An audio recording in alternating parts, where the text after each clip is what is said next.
বনমালীপুর কেন্দ্রের বিধায়ক গোপাল চন্দ্র রায়ের বিধায়ক উন্নয়ন তহবিল থেকে উত্তর বনমালীপুর ইয়ংস কর্নার ক্লাবকে রবিবার একটি অ্যাম্বুলেন্স প্রদান করা হয়। উক্ত অ্যাম্বুলেন্সটি প্রদানকালে উপস্থিত ছিলেন এলাকার বিধায়ক গোপাল চন্দ্র রায়, ছিলেন কর্পোরেটর সহ ক্লাব কর্মকর্তারা।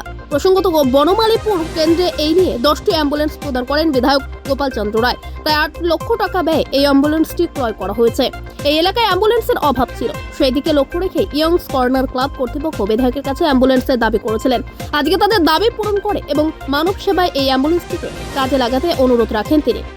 বিধায়ক এলাকা উন্নয়ন তহবিল থেকে আমি বনমালীপুরে মনে হয় 9টা অ্যাম্বুলেন্স দিয়েছি, আর এটা হলো 10ম।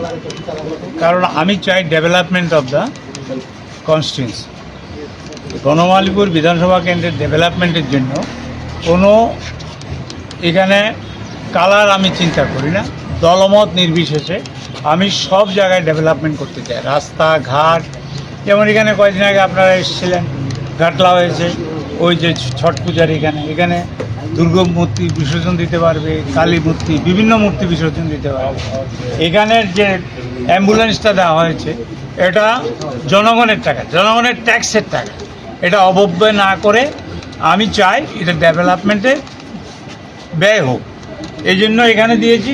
অন্য যে কোনো জায়গায় চাইবে নিশ্চয়ই, এই জায়গাতে কোনো অ্যাম্বুলেন্স নেই। সুতরাং I am grateful to Young's corner যে ওরা আমার কাছ থেকে অ্যাম্বুলেন্স চেয়েছে জনগণের স্বার্থে, আমার স্বার্থে নয়, আপনার স্বার্থে নয়, কেউ স্বার্থে নয়, জনগণের স্বার্থে।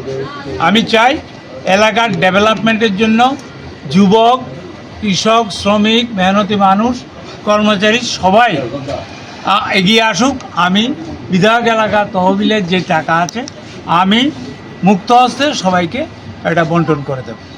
এই হলো আমার, এখানে কোনো রাজনীতি নেই, ডেভেলপমেন্ট। কত পড়েছে এটার মনে হয় 7 লাখ টাকা, আরও 1 লাখ টাকা যোগ হবে। এটা অক্সিজেন মাস্ক দেওয়া হবে, কেউ যদি স্ট্রোক হয় হসপিটাল না পর্যন্ত অক্সিজেন দেবে। এটা এসি গাড়ি, এটা অক্সিজেন যোগ হবে, 8 লাখ হবে। Thank you. Bureau report, news live 24 Tripura.